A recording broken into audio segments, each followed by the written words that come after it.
Assalamualaikum warahmatullahi wabarakatuh. Waalaikumsalam warahmatullahi wabarakatuh. Selamat sore, berjumpa kembali dengan Instagram Live KPP Madya Palembang yang pada hari ini kami akan membawakan tema terkait PPh Pasal 21 tarif efektif rata-rata dan sekilas mengenai aplikasi IbuPot 2126. Sebelum memulai acara kita, dengan saya Ivan akan memperkenalkan narasumber pada sore hari ini.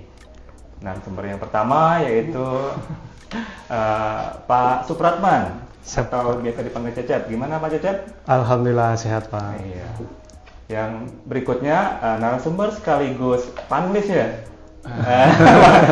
Karena Pak narasumber yang satu ini nggak cuma pengen ngasih informasi, tapi sering nanya juga dengan Pak Yuli Kurniawan. Gimana Pak Yuli? Sehat ya? Alhamdulillah. Alhamdulillah. Gimana puasanya Pak Yuli? Alhamdulillah masih lancar. Masih lancar ya. Masih belum ada yang batal sampai. Alhamdulillah Pak Yuli. Iya, jadi kawan pajak, walaupun di tengah kami sedang berpuasa dan sedang ada suara dari HP yang ini, kita tetap mengadakan edukasi perpajakan yang pada kali ini melalui Instagram Live. Kita akan menginformasikan kembali terkait apa sih itu TER atau mungkin tarif efektif rata-rata dan bagaimana sih cara kita mengaplikasikannya di IbuPot 21 dan apa aja ya kendala yang dihadapi wajib pajak. Betul sekali, betul sekali. Karena narasumber kita nih sebenarnya satu dan the only one, hanya Pak Cecep, Mas betul, Ivan, iya. untuk meluruskan informasi yang diberikan oleh Mas Ivan sebelumnya. Iya. Karena terkait ini ya Mas Ivan ya, Iya, yang ter. kadang waktu ketentuannya datang pertama kali kan bikin kita terkaget-kaget sama Betul terbingung-bingung. Karena gitu ter ya. tadi ya. Iya.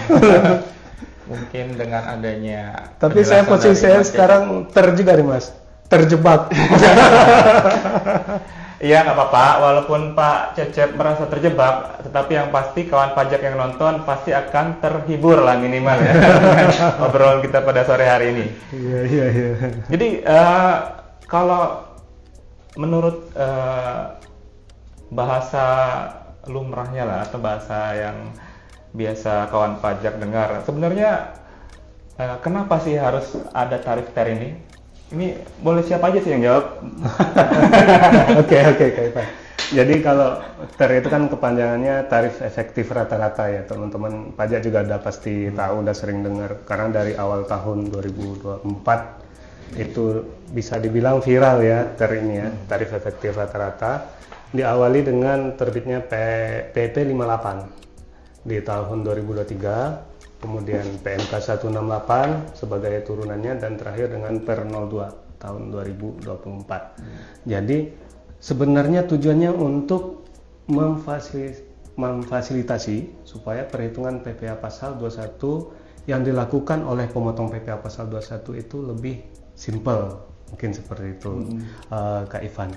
Karena selama ini sesuai yang kita ketahui, perhitungan PPh Pasal 21 turunan aturan terakhirnya itu di Per 16 tahun 2016 itu cukup rumit, karena wajib pajak harus menghitung sendiri. Aplikasi yang disediakan oleh DJP waktu itu adalah ISPT, itu untuk input pegawai tetap khususnya menginput penghasilan bruto dan pajak yang dipotong, jadi perhitungannya terpisah.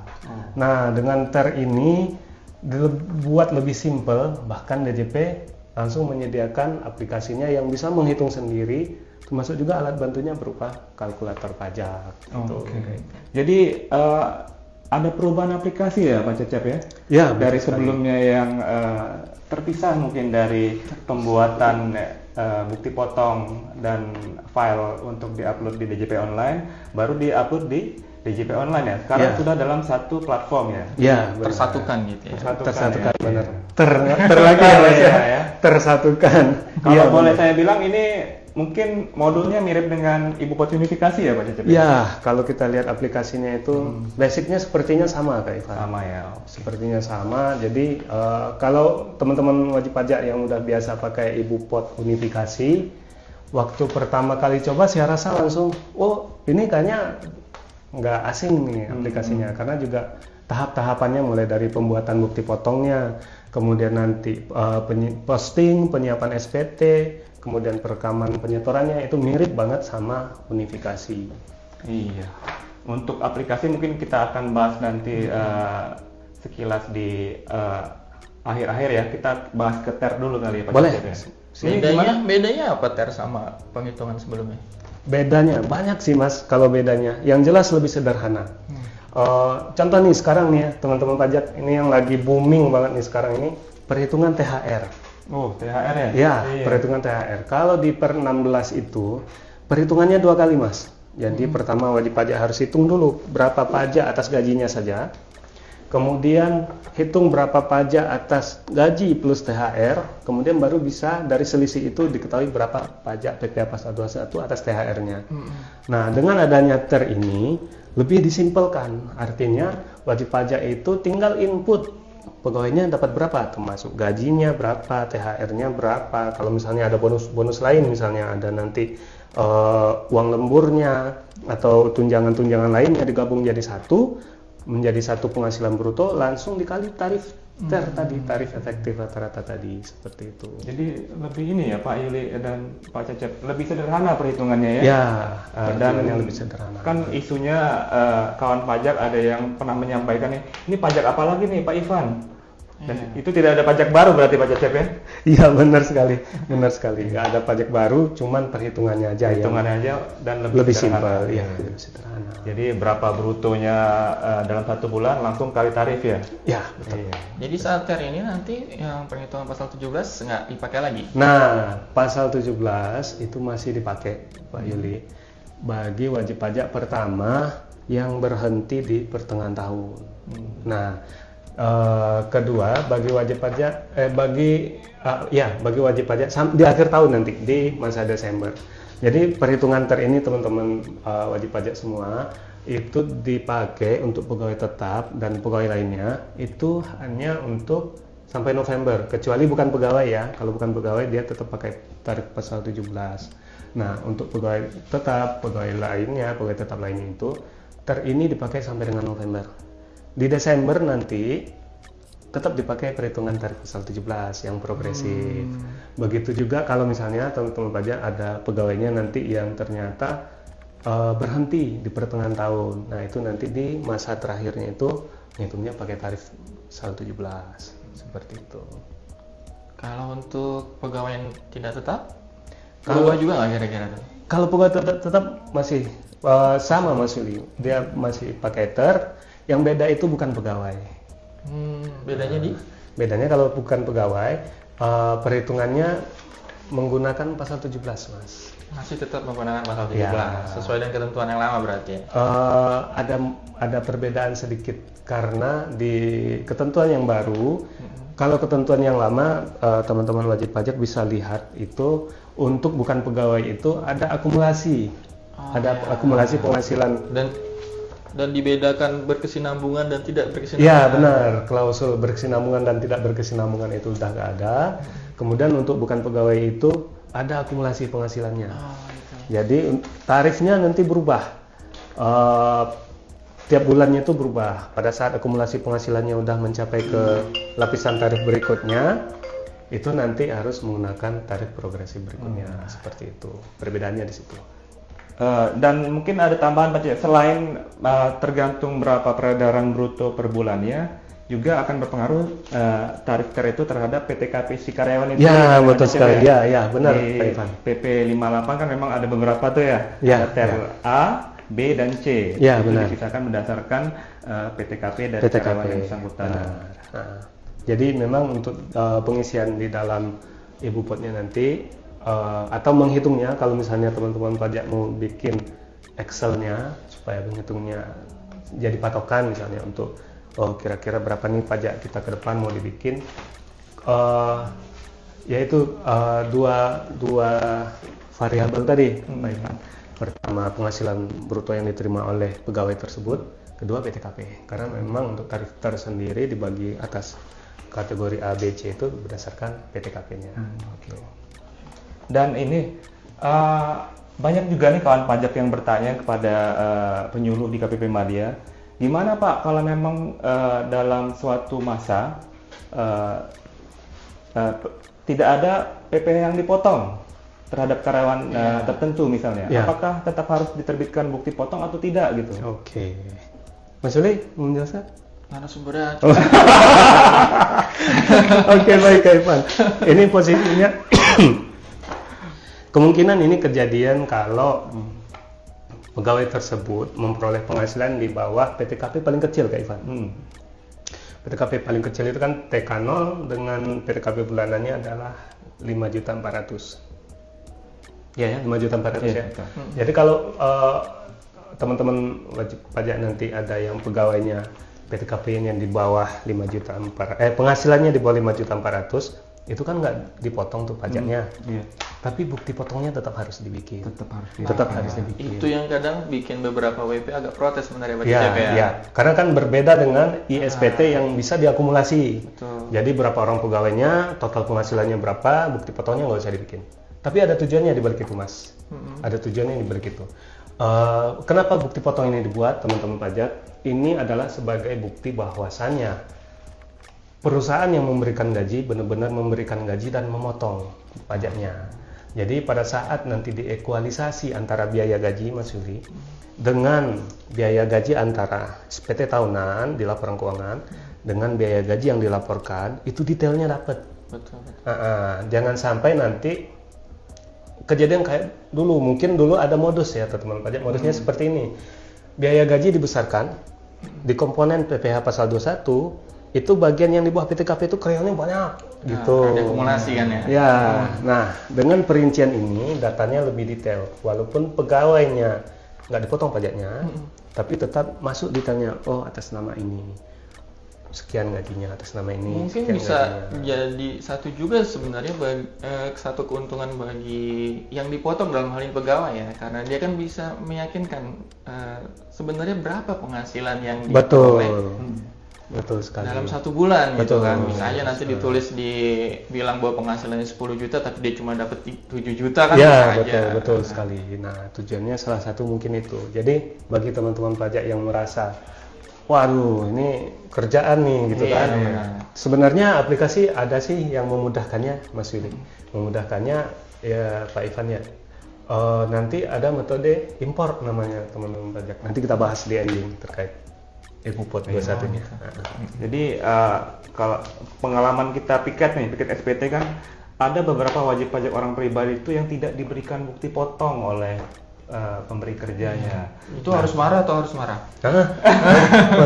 Boleh nggak? Jadi termarah benernya. Termarahi.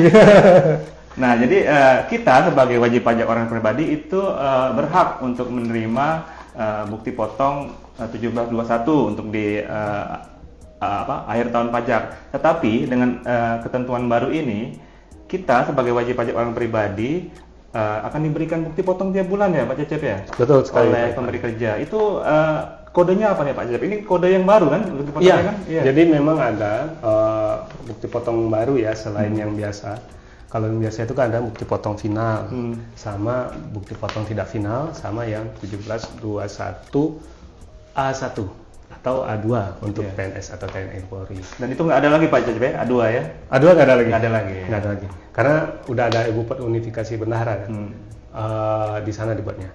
Nah, untuk bukti potong yang bulanan untuk pegawai tetap itu 17218 kalau nggak salah saya. Iya betul. 17218. Nah itu nanti teman-teman pajak mesti buat tiap bulannya.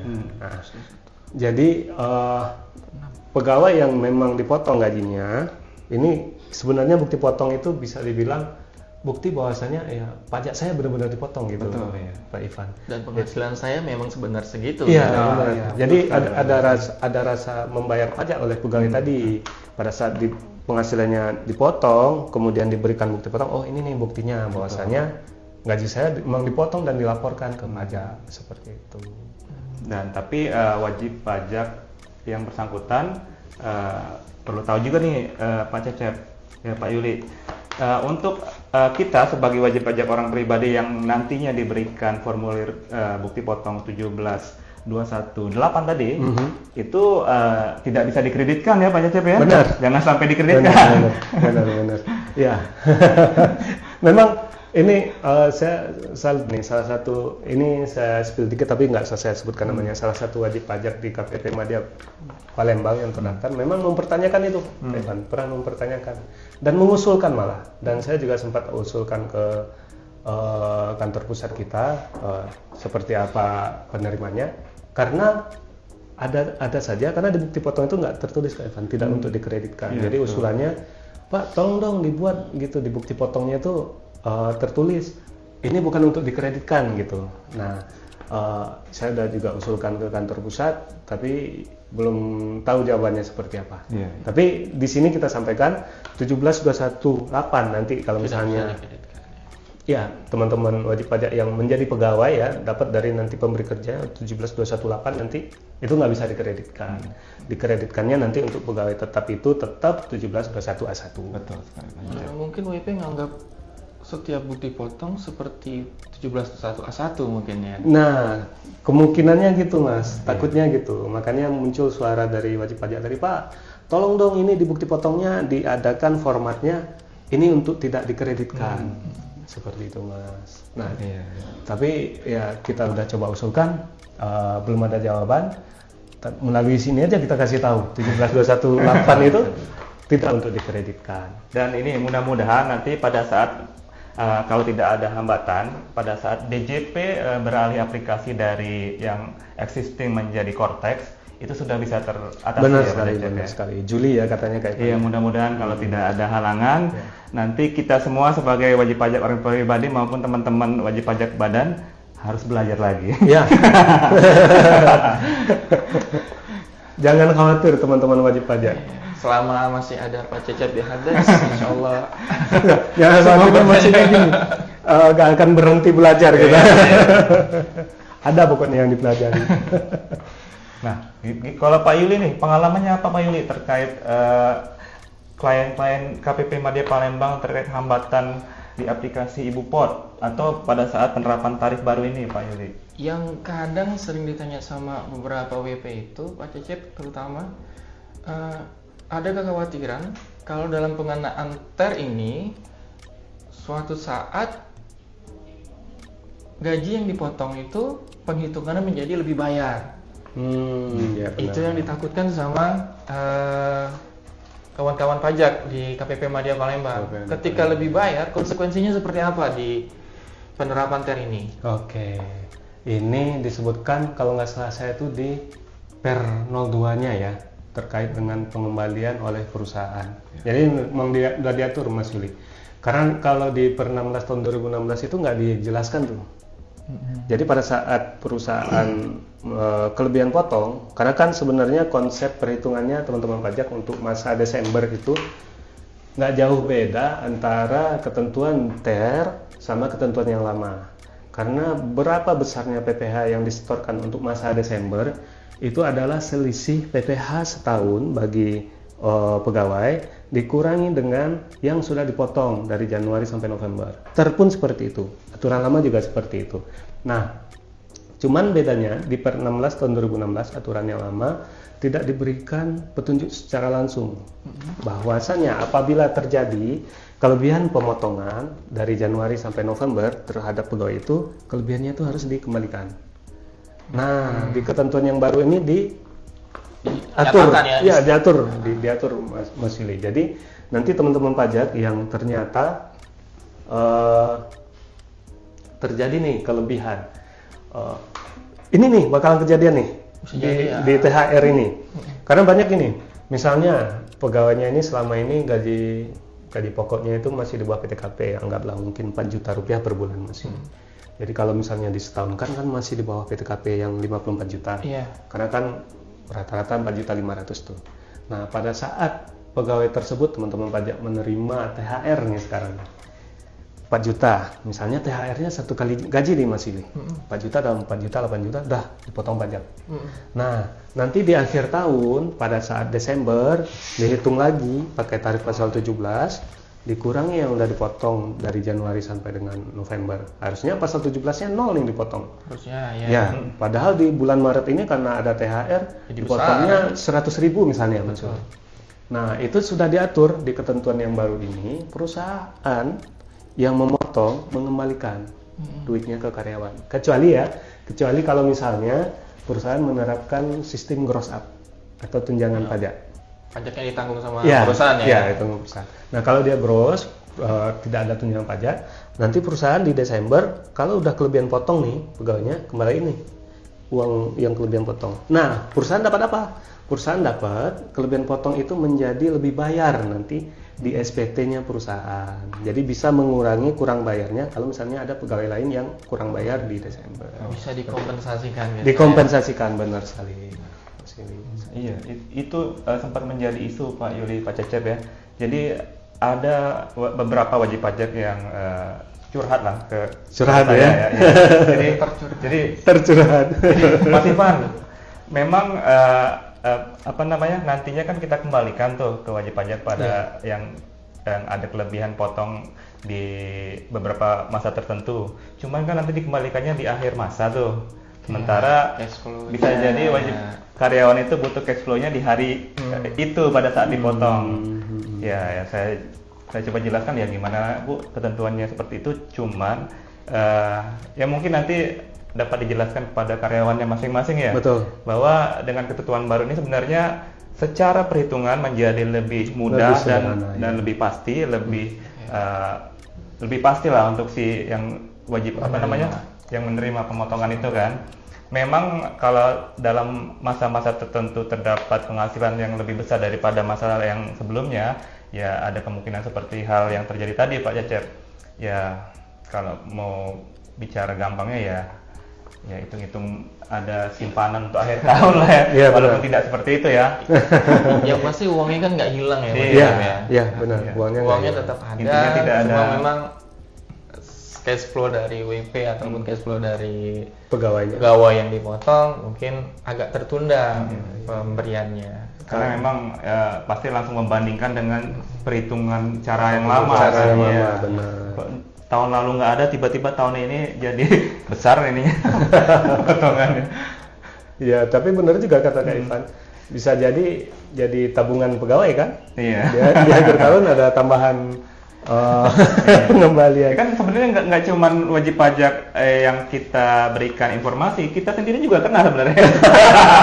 Apalagi misalnya kan PNS seperti yang kawan pajak ketahui akan dapat THR, dan THR itu kan tentu saja pemotongan peredaran brutonya langsung jadi lebih besar kan dengan adanya THR ini kan. Ya, jadi kita ini pelaku dan korban. Betul sekali Pak. Kita ini pelaku. Kok jadi kesana Mas? Nah ini kita ya sudah ada beberapa case nih terkait aplikasi Ibupotnya nih, pengaplikasian ya. Berarti kan kalau untuk pengaplikasiannya dimulai dari tata cara pembuatan bukti potongnya kan diatur di Per 02 nih, Pak Cecep. Ya. Nah sebenarnya kalau secara aplikasi kendala-kendala apa aja sih yang biasanya wajib pajak keluhkan ke Pak Cecep, dan biasanya solusinya apa tuh Pak Cecep? Ya sebenarnya kalau akhir-akhir ini Pak Ivan udah lumayan nggak banyak lagi yang. Karena versinya udah yang terbaru ya. Iya benar. Udah versi berapa nih Pak Yuli? Versi 2 ya, versi 2 ya. Versi 1.4. 1.4 ya. Versi 2 itu IPBK. Ya benar. Jadi karena memang berkelanjutan ya dari tim kantor pusat DJP untuk selalu update. Jadi kalau misalnya ada kekurangan selalu ditambahi. Kalau di awal-awal memang banyak sekali keluhannya Pak Ivan, karena di kita juga kita kan aplikasi ini kita learning by doing. Iya, ini perlu di-spill kan. Jadi pada saat ada aplikasi baru itu kita juga sebenarnya mempelajari sambil mengajarkan. Bukan mengajarkan ya, mempelajari sambil belajar. Mempelajari sama Mas. Intinya itu pada saat wajib pajak berbagi lah ya. Pada saat wajib pajak datang ke helpdesk bertanya aplikasi ini gimana makanya, ya kita coba gunakan. Tapi yang beberapa tips mungkin ya Kak Ivan, teman-teman pajak semua, ini yang paling krusial menurut saya. Karena apa? Pada saat pembuatan bukti potong melalui Ibupot 21, itu yang paling penting adalah melakukan validasi datanya. Jadi pada saat pegawai yang bersangkutan itu nanti dia datanya antara dua aja, teman-teman wajib pajak, Pak Ivan. Pertama NPWP, kalau nggak ada NPWP NIK. Nah, kalau nggak ada dua ini nggak bisa bikin bukti potong. Nah, itu kadang jadi dipermasalahkan sama wajib pajak ya. Itu yang dipermasalahkan. Nah, karena aplikasi atau sistem ini melakukan validasi ke data, makanya kita selalu sarankan teman-teman wajib pajak semua, bagi wajib pajak yang akan membuat bukti potong 21, diutamakan dan dihimbau kepada pegawai tetapnya untuk memiliki NPWP.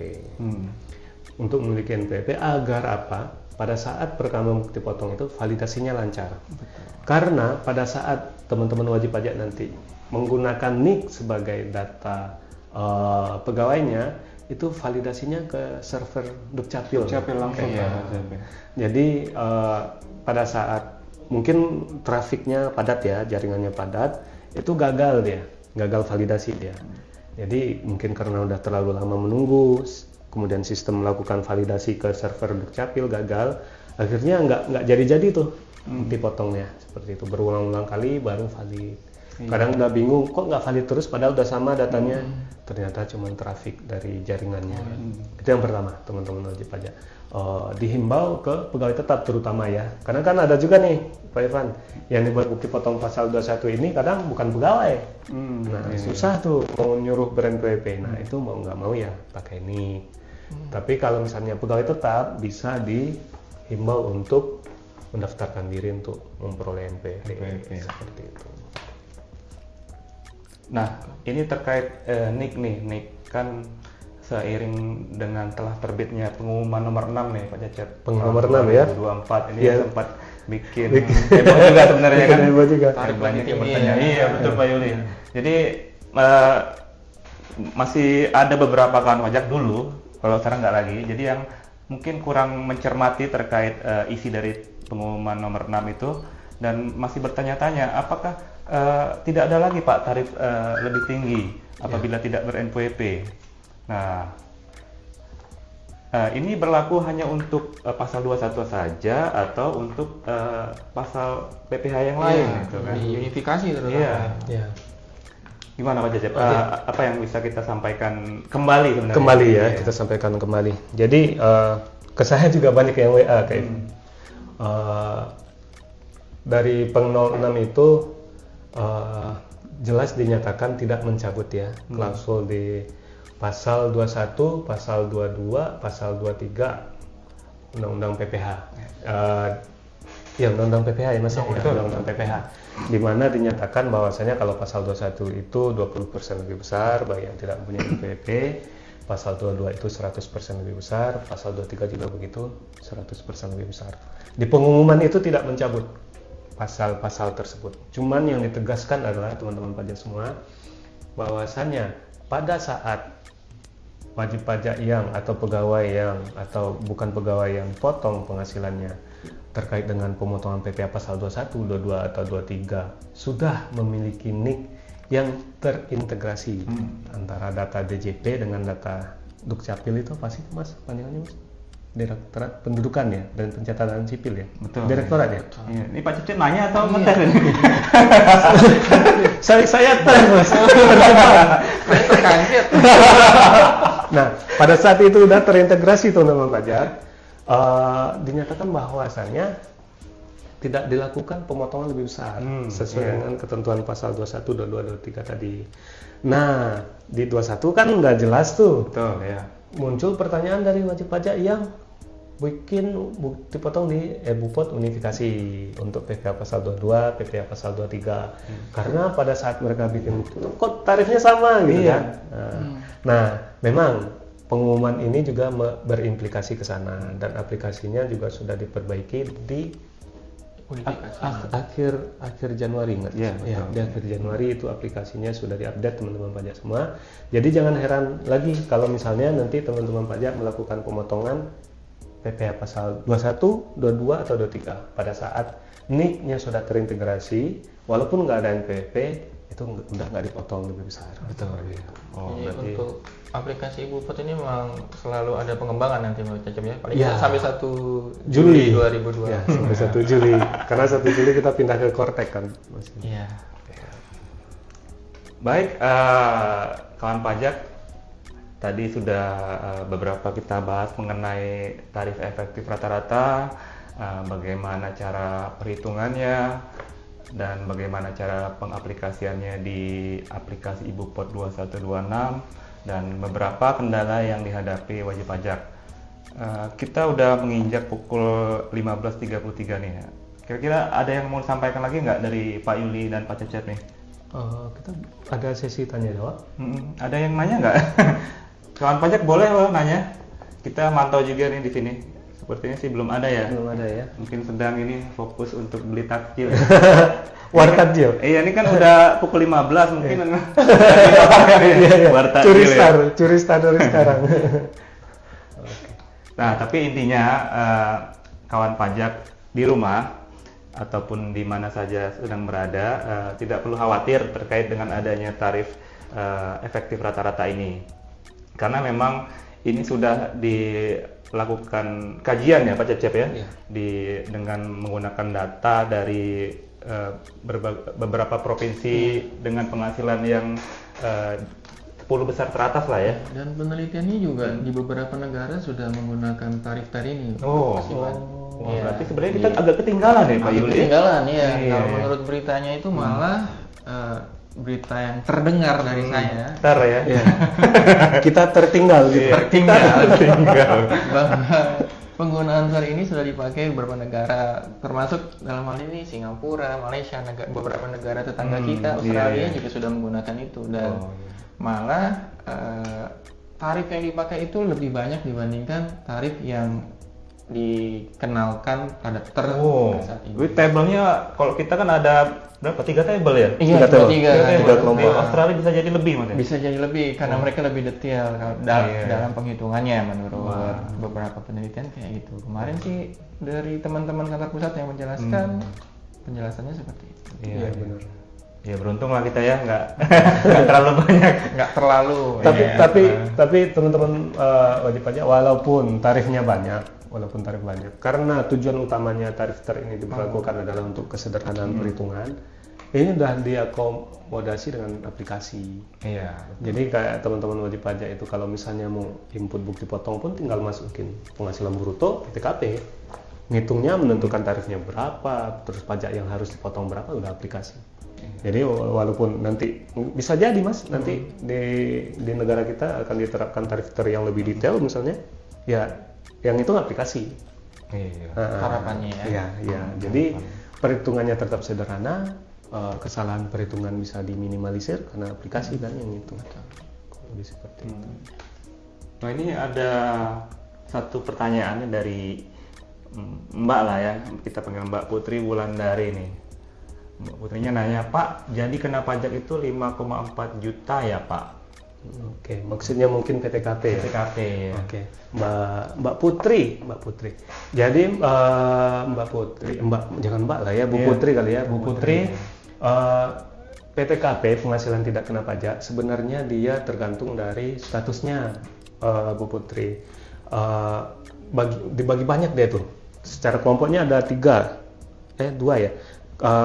Kawin sama tidak kawin. Nah, kalau 5,4 juta itu 4,5 juta bukannya kita tadi ngomong? Iya, 4,5 juta harusnya. 4,5 juta ya? 54 tahun juta 54 juta. Ini mungkin 54 juta. Ya, maksudnya 54 juta. Mungkin 54 juta ya Bu Putri maksudnya ya. Jadi 4,5 juta per bulan itu adalah PTKP terkecil bagi wajib pajak dengan status belum menikah dan belum ada tanggungan. PTKP ini apa? Penghasilan yang tidak kena pajak. Artinya pada saat pegawai tersebut penghasilannya baru 4 juta misalnya, nggak dikenakan pajak Bu Putri. Jadi pada saat nanti penghasilannya sudah lebih dari PTKP yang ditetapkan, karena dia 4,5 juta misalnya, karena belum kawin dan belum ada penghasilan, kemudian penghasilan karena PTKP-nya 4,5 juta, penghasilannya nanti 5 juta, yang dikenakan pajak itu yang lebih dari 4,5-nya, berarti yang 500 ribunya per bulan. Nah itulah yang dikalikan tarif pajak. Jadi kalau di sini Bu tulis 5,4 juta, bukan 4,5 juta untuk yang paling kecil. Ada juga nanti kalau misalnya udah punya tanggungan, beda lagi dia besarannya, ada tambahan tanggungannya. Kemudian kalau misalnya statusnya sudah menikah, ada lagi nanti tambahan status menikahnya. Jadi sangat tergantung dengan PTKP pegawai tersebut. Nah, kalau 5,4 juta, mungkin maksud Bu Putri 54 juta setahun. Angkanya itu dari 4,5 juta dikali 12, seperti itu. Kalau terkait PTKP ini sebenarnya negara mendukung kita untuk cepat berkeluarga dan memiliki 3 orang anak lebih gitu. 3 orang anak aja Mas. 3 orang anak aja. Kalau lebih 3 orang nggak ditanggung lagi, nggak masuk tanggungan lagi Mas. Karena makin banyak, makin kita cepat menikah dan punya tanggungan, makin banyak PTKP-nya. Ya, benar. Simpulannya bisa gitu nggak Pak Cecep? Boleh Mas. Boleh Mas. Ini yang disuruh cepat nikah siapa Mas? Mungkin. Baik, ada lagi kah yang kawan pajak yang ingin bertanya nih? Oh, ada rupanya. Begitu ditawarin langsung ada. Dari akun Octavia 19. Izin bertanya, Kak. Manggil Kakak. Iya. Kak Ili. Apabila lapor SPT tahunan WP nihil, boleh tidak lapor? Nah, mana Pak Ili? Iya, gimana Pak Ili? Boleh nggak ini nggak lapor? Ya, sepertinya menurut Mbak Octavia nih SPT nihil juga nihil nih. Ngapain lapor gitu kan? Ngapain lapor SPT? Boleh nggak Pak? Kalau untuk pelaporan SPT tahunan, ya untuk pelaporan SPT tahunan tergantung Bu Octavia 19. Jadi kadang ada beberapa karyawan yang mempunyai penghasilan dan diterbitkan 1721 A1-nya gitu ya BJP. Tapi penghasilannya di bawah PTKP, dalam hal ini wajib pajak tersebut tetap harus melaporkan SPT tahunannya walaupun dengan status nihil. Walaupun nanti ketika pengisian SPT tahunan ada notifikasi ya Pak Cecep? Ya, ada. Ada notifikasi bahwa wajib pajak memiliki penghasilan di bawah PTKP dan disarankan untuk non efektif seperti itu. Dan pilihan non efektif itu bisa diambil wajib pajak ataupun tidak. Ketika diambil wajib pajak bisa mengajukan permohonan non efektifnya ke KPP terdaftar melalui formulir. Jadi ini Pak Yuli, Bu Octavia ini belum tentu yang di bawah PTKP, dia cuma bilang SPT tahunannya nihil. Bisa jadi sebenarnya per tahunnya mungkin besar penghasilan Bu Octavia, hanya saja setelah dikurangi pengurang dan PTKP. Karena sudah berkeluarga, punya anak lebih dari 3, gitu kan? Iya, jadi laporannya nihil. Enggak loh, kami nggak bilang penghasilan Bu Octavia di bawah PTKP ya. Boleh tidak lapor?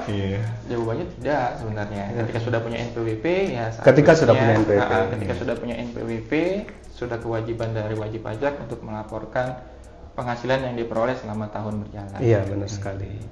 Jadi kalau pertanyaannya adalah maksudnya SPT tahunan nihil, apa perlu dilapor atau tidak? Tetap harus dilapor.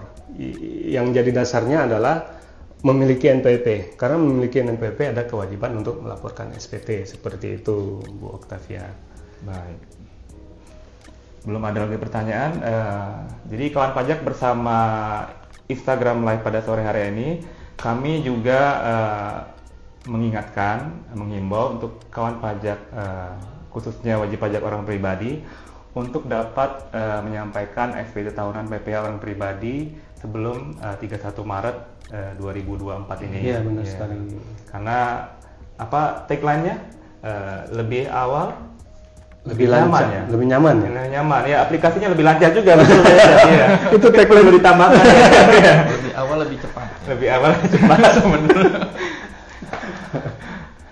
Kalau badan masih ada sampai 30 April ya Mas? Betul Pak Yuli, untuk badan itu adalah paling lambat 4 bulan setelah tahun pajak berakhir, yaitu di 30 April 2024. Tapi memang untuk beberapa wajib pajak tertentu yang masih memerlukan waktu tambahan, boleh mengajukan melalui IPSPT. Ya, perpanjangannya sudah bisa elektronik juga sekarang. Ya. Jadi nggak perlu secara online. Datang langsung KPP, ngasih formulir 17 iya. Di KSWP ya? Betul, KSWP, iya. ya. Semua terkumpul di DJP online ya kawan pajak ya.